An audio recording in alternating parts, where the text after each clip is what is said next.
Good evening, cult members, and welcome to the Rebel Files. I'm Sean. I'm Josh. And I have to do this at least once. Hello there. Hello there. There we go. Because I learned how to add things into the video, and Obi-Wan just said hello there, too. This is our Star Wars news and notes and conversation show. We also have a deeper conversation, which will be about toys in a little bit. We've been talking about it over the last couple of weeks. There hasn't been a whole lot of news and stuff like that, which is why I did the show by myself last week. One little small story, but there's some more stuff that came out this week, and so we're gonna kind of, now that Josh, our intern, is back, our Star Wars intern is back. I bring my own coffee. We didn't fire him this time. We asked you guys one simple thing. Subscribe to the channel. It's really easy. You hit the subscribe button, bell for notifications. We do other stuff than just Star Wars, but we do a lot of Star Wars stuff. Follow us on Patreon too. We're working for a goal there, so please help us out there. Let's get into all the fun. Oh, the goodies. All the good stuff. Now let's talk about first the big game. The big game. We can't call it the Super of Bulls. We can, but it's dumb. You're an advertising guy. We can't do it in advertising, but we can do it anywhere else. Oh, no, absolutely. I mean, that's really the only reason. Unless my team's in it, that's really the only reason I watch for it. Right. So everyone was saying on the internet that we're going to get a trailer for Episode 9. We're going to get a trailer.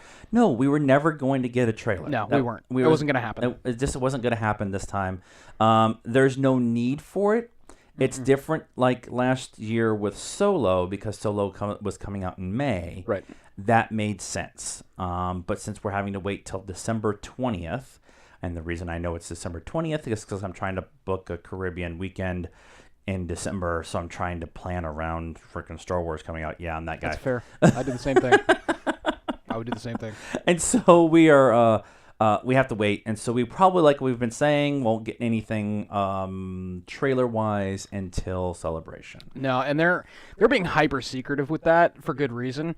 Well, JJ. One is JJ, and the scuttlebutt is that and again, there's not a lot of sources out there, but there's the little trickle of sources that are talking about it, stating that JJ has worked some of those nice Empire Strikes Back twists that are going to really kind of throw the entire operation into a kink. So it makes sense for them not to release it. I mean, if you look at Disney, they've got all their eggs out right now. Captain Marvel's coming out.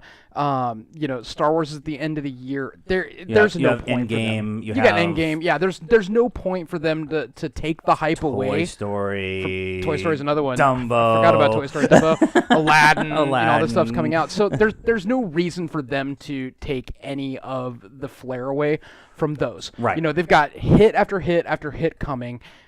The fandom needs to be focused on those. Then when the fandom starts sputtering out towards the end of summer, we'll probably maybe see something of Celebration. That would be the earliest, I would gather.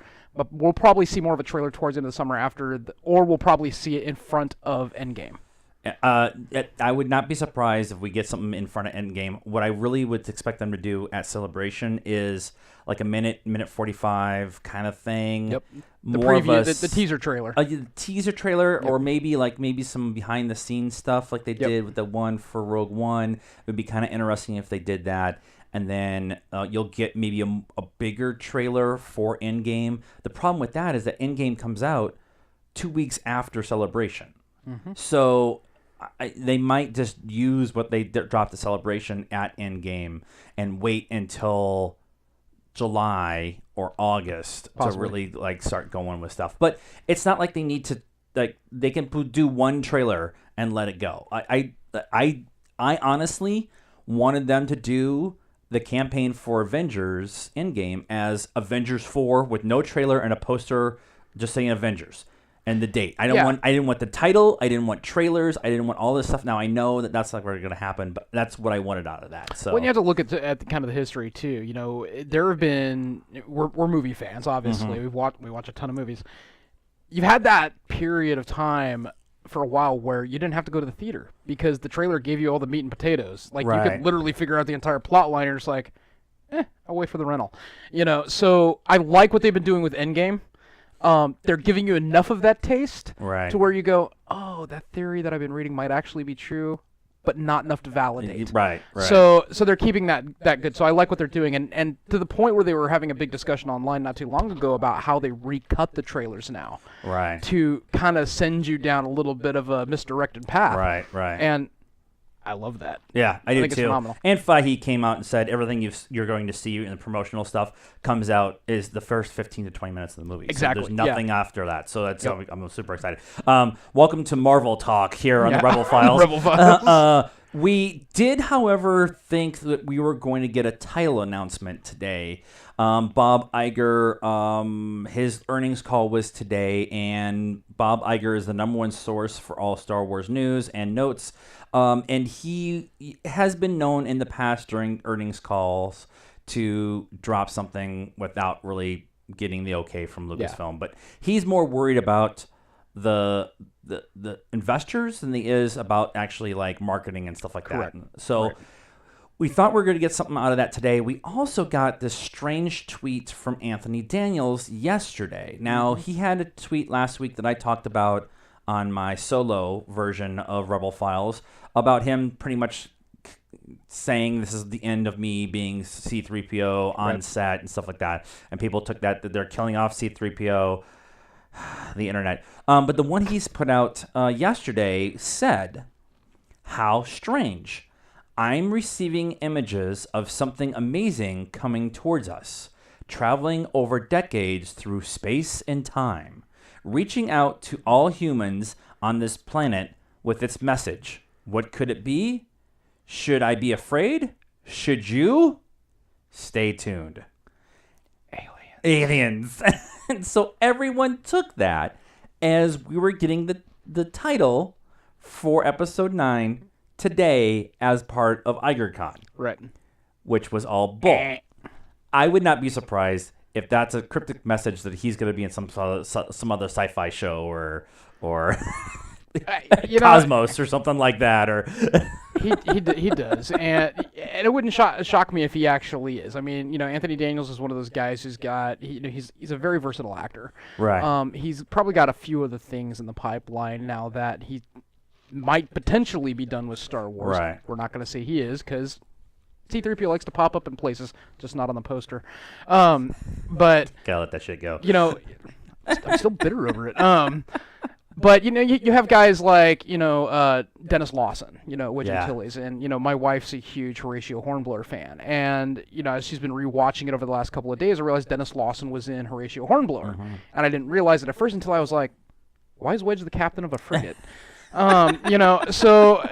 But they do. There's a lot of the things they branch out into. That's not the only role that they do. So it wouldn't shock me if he's got something kind of in a cross-genre fandom, right, where he's going to make an appearance. That would make a lot of sense. But in the grand scheme of things for Star Wars, everybody's looking for any kind of hint or clue or anything to tell us A, when we're getting a title, or B, when we're getting a trailer, or both. No, they've been keeping it pretty under lock and key. And I think that it doesn't make any sense to just do something on a random Tuesday in first week of February when you have 5 days that you're going to control the entire news cycle for 5 days in April. So you can wait 2 months at this point in time and just do everything there. So, and they announced a bunch of more people for Celebration. That was one of the things I didn't put in the notes, but they added a bunch of more people for Celebration. And Daniel Logan and he's a really cool cat. He's a fun watch on Instagram and stuff. The voice of Ahsoka's name is just freaking escaping. Exton, so bad. Ashley Eccleston. And then a bunch of other people. Ratzenberger. Norm? Not Norm. No, Cliff. God, we're old. But they're making the big deal about making this a 5-day thing, and so that's kind of interesting. Something that no title. Let's just finish saying no title, no trailer. Don't be surprised. Don't expect it. Variety released a short article today on their website talking about their talk with Andrew Wilson from EA. and he talked about 2 games that are coming out this fall. One's Titanfall, which it's in the Titanfall they've been working on it forever, but the other one was Star Wars Jedi Fallen Order, which is the big one that everybody's been kind of waiting for, especially after they announced the open world one that they had. What are they calling it? Orca was the working title or something like that. Where they officially came out and said, yes, it's coming out this year, and it's going to be this fall. Yep. And so we have a much more solidified, here comes a new Star Wars title coming forward. The other thing that came out of this is it is a story-centered, moving forward game. And you're going to be able to do it in third person, single player. I'm reading my notes as we go. So it's a third person single player action game and will be considered canon within the Star Wars universe. So we are going to get the game that I've been wanting, which is that straightforward storytelling line, Assassin's Creed, moving, Yep. Here's the story go. That's it.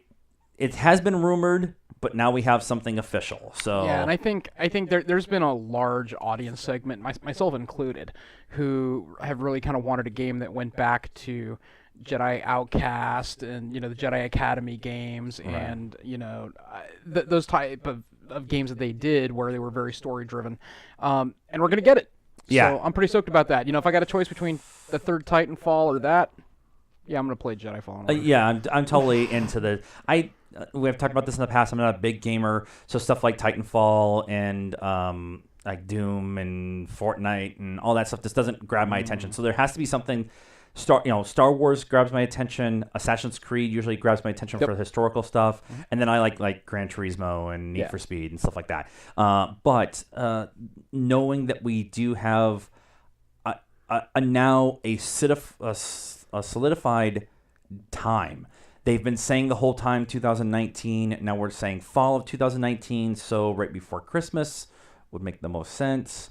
And also, if they time it right, not to spend too much time on the subject, but if they time it right and they are releasing it in fall, we don't really know too much about the storyline outside of Fallen Order. Right. So are they going to pull like a Matrix thing when they brought out the Matrix game, where the canon part of that story ties into Episode 9? Right. Don't know yet. They're going to have, and just going to put this out there, this is kind of stuff that's been dropping in my head, where I talk about some books that are coming too in the fall.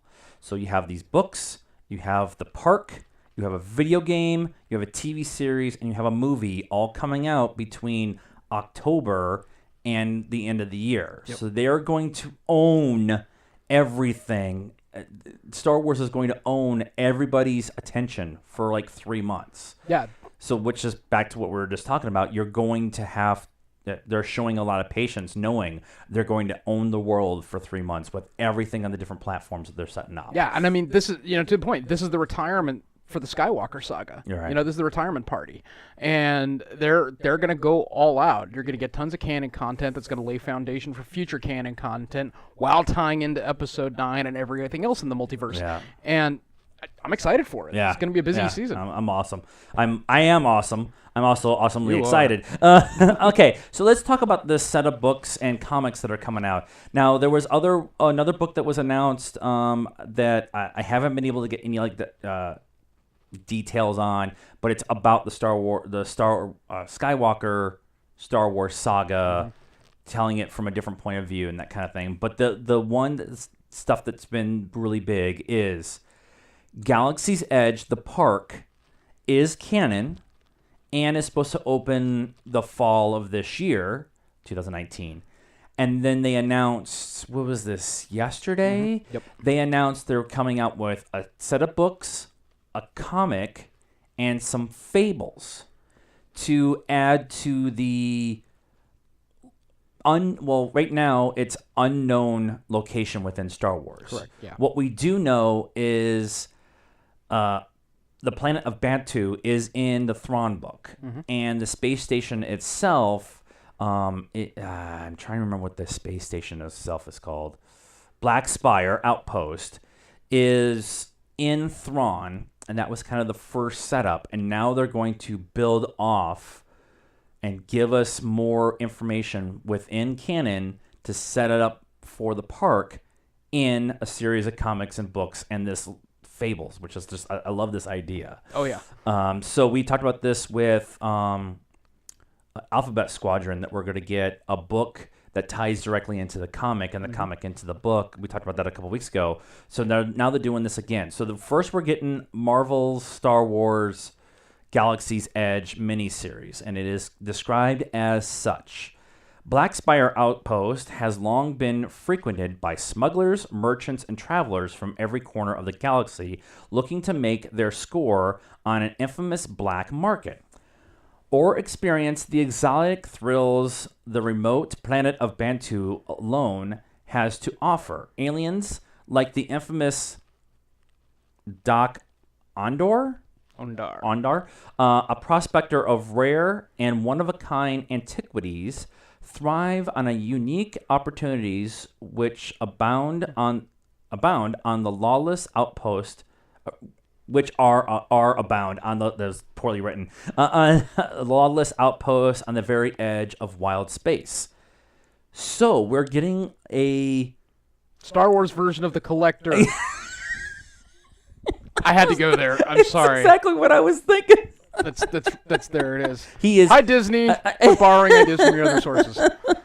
Actually, for the first time I read this, I was like, antiquities. So he's Indiana Jones. We have an Indiana Jones in Star Wars as Dr. Aphra. So I wouldn't be surprised if Aphra shows up in this series. But the idea of using Black Spire Outpost as the central location on Bantu, which is what Galaxy's Edge is all based around. You could add new characters in, like you were saying earlier, about expanding the universe, expanding the canon, moving forward outside of the Skywalker. I always want to call it the Star Wars saga. It's not wrong. It's the Skywalker saga. But do you like this kind of comic? Kind of. My pocketbook would venture to say otherwise. I do actually, and I can look at it from the terms of being kind of a marketing guy, and I understand, okay, you've got this driving property, you've got a good license, so let's spread it up. We increase profit margins across different channels, things of that nature. Do I like it? Sure, because you got folks who are really kind of more into the comic side of things. You have book consumers. Yes. You have the young reader books. I'm much more the book side than I am the comic side. So you have those different avenues. So I think it is important to kind of bring aspects and things that appeal to different audiences to their mediums. Right. I absolutely agree with it. As a diehard fan who likes to consume as much of it, it gets expensive. I'm not going to lie. But I think they do it in such a way where the internet's kind of a wonderful and chaotic place, but they kind of come out and they say, this might be the copy you pick up if you're really interested in this because this connects back to this medium. Right. So there are ways that you can mitigate the cost of that, but I do dig it, and I really think the young adult books, especially in this day and age, we didn't have a massive amount of Star Wars books when we were kids. You had sticker albums, things of that nature. So I like the young adult books. Some of them are entertaining reads just on their own. Some of my favorite new Star Wars canon books are the young adult ones. Yeah, they're quick reads. They're small, but they tie in very, very well, and they provide those nice little aspects to the characters. Yeah, absolutely. We are going to get a book. Actually, Delana Dawson, who wrote, not Phasma. What did she write? I just read it the other day. I just finished. I don't remember. Anyways, she is doing Black Spire, so she's going to do a book specifically on the outpost itself, and it's going to be a prequel to the park itself. And it's General Leia Organa dispatches her top spy to Bantu and a desperate search for resistance allies. So this is again tying into what we already know within the universe. However, in Thrawn, it is pre-New Hope. Now you're talking about it could be post-Last Jedi in this book. So, and you're still going to have the same outpost. So I'm wondering how much connective stuff is going to be in there. Like, are we going to have some characters who would have been in Thrawn, like Thrawn? Everybody keeps thinking that he's going to show up somewhere else. So I'm wondering how that's all going to connect and stuff. That's all the detail we have in that book. So I'm kind of interested. That one comes out in September. The the Galaxies Edge miniseries from Marvel. It comes out April 24th. This issue number 1.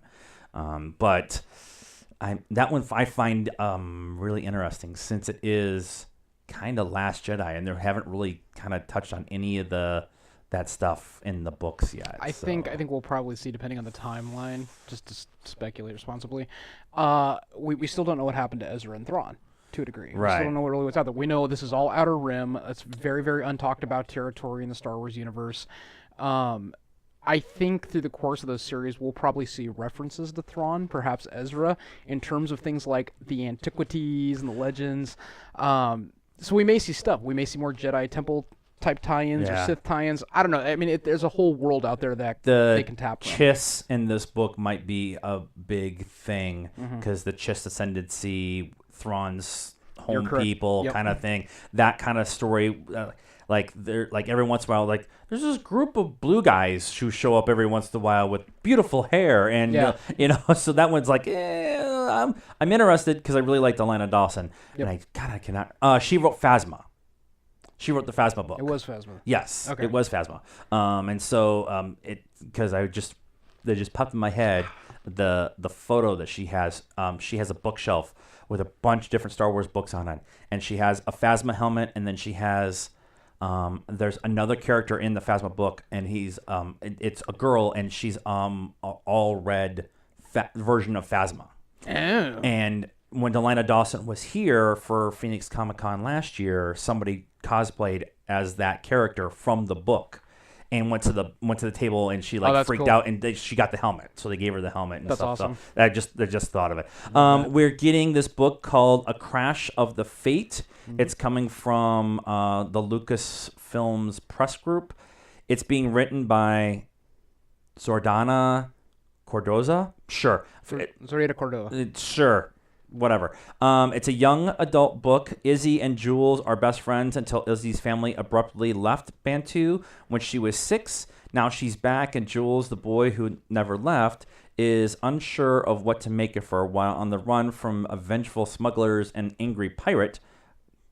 Come on, angry pirates? The two friends will come to terms with who they are and what they mean to each other. This reminds me much of Lost Stars, which is a very good young adult book. Very good. Actually, that might be my favorite right now. I have all kinds of theories about Lost Stars and everything. But this has kind of got that Lost Stars kind of feel to it. Got a boy from one side, girl from another side. They grow up together. They end up falling in love. This is kind of a different view of that. They were kids, friends. She comes back, and now we're on zany antics running away from. So Han Solo plotline. They grew up together. One goes away, comes back, doesn't know what to think of her. There's pirates and smugglers involved. Yeah. I had to do that. But that one again, it's a YA book, and so there'll be life lessons in there or something like that. But smugglers and angry pirates. I mean, the first thing I can think of is Captain Jack Sparrow running like with the big crowd, the Aborigines or whatever, chasing them down. And you're exactly right. I mean, I'm not gonna deny the fact that Disney pulls things from other things they do. I'm just not gonna deny it. But that being said, it makes for entertainment. We're not looking for an Oscar-worthy drama. We want a popcorn book. You want something that's going to be entertaining and drive you into it. That one feels like a popcorn book. It totally does. The other one that Delina Dawson's doing, that's I think that's going to be a little bit heavier. I can imagine. Yeah. Absolutely. Yeah, there'll be multiple deaths in that one, and probably the top spy. I'm just saying, I've read enough of these books to go. The top spy is dying at some point in time, unless it's like Poe or Nimnum or something like that. But yeah, and then the last part of this whole Galaxy's Edge prequel thing is also coming out on August 6th, and it is Star Wars Myths and Fables. This one I'm really curious about. This one I'm curious about too. This one is coming from George Mann, and this is a middle grade novel. So like a late teen or an adult kind of. Middle grades, I kind of getting that as like 11, 12, 13. Oh, that's fair, yeah. 4th, 5th, 6th, 7th grade, that kind of thing. Here are the thrilling space tales, fables, and myths that are told in the galaxy far, far away. The book features 2 stories that take place on the remote outer rim world of Bantu, plus many other untold stories from the edge of the galaxy, lushly illustrated in a style that pays homage to the real-world children's classics. Now, have you seen the cover of this book? I did see the cover of this book. Yeah, so the cover of this book, really goes into exactly what they mentioned. On the cover you have, kind of this Jedi standing on a mountaintop. Maybe not a Jedi, but a lightsaber user facing kind of a space dragon. So it really does, if you remember the, kind of the old, not the Dungeons and Dragons books, but the other one from the 80s. Yeah. It has that kind of that semi-Frazetta-ish art style, kind of doing that. That's actually, as soon as I brought this back up, I'm like, this is a D&D cover book. Oh, yeah. So, it's totally into this. Totally. Dragonlance, the Dragonlance. Dragonlance, there you go. This is actually, this is one of those books that's going to be like, from a certain point of view, or the Legends of Luke Skywalker, where maybe not required reading to be within the canon stuff, but there will be something in there that's really important to something else that is really important to the movie. So at some point. And considering that they're all connected to each other, all connected to Black Spire Outpost, all connected to Bantu, that's all going to be, because of Galaxy's Edge, I mean, there's going to be stuff in here that needs to be read about. Absolutely. So. And let's face it, at the end of the day, it's 2 fantasy-based stories in the Star Wars universe. It's just going to be good fun. Yeah. And they actually, on this one, on this Myths and Fables one, they actually gave, in the StarWars.com article, they actually gave like a snippet from the book already. So that one comes out in August. So I'm a little interested to see how that all works out. And I'm really finding it interesting that they're connecting books and comics with each other. They really haven't done it too much.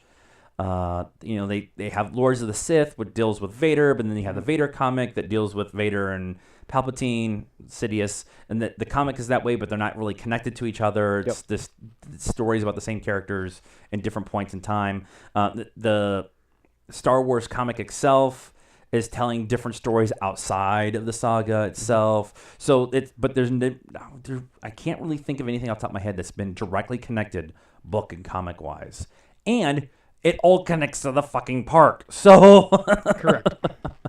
So that's our thoughts on some of the news and notes from this week. Like I said, some more stuff, and hopefully we'll get some more and more Celebration. We have to figure out how to do Celebration because it's going to be 5 days of very little sleep and lots of editing. The intern's going to be brewing pots. I feel it already. You get Sanka. Please, we ask you to, like I said earlier, subscribe to the channel. It's not that hard. And follow us on Patreon. That also helps us out there. You can get in as $1 level. Please follow us on our social media stuff. It's all in the description below. And I think that's it for this show. It's been a few weeks and I forgot our outro. I'm one with the Force. And the Force is with us. Not the fourth.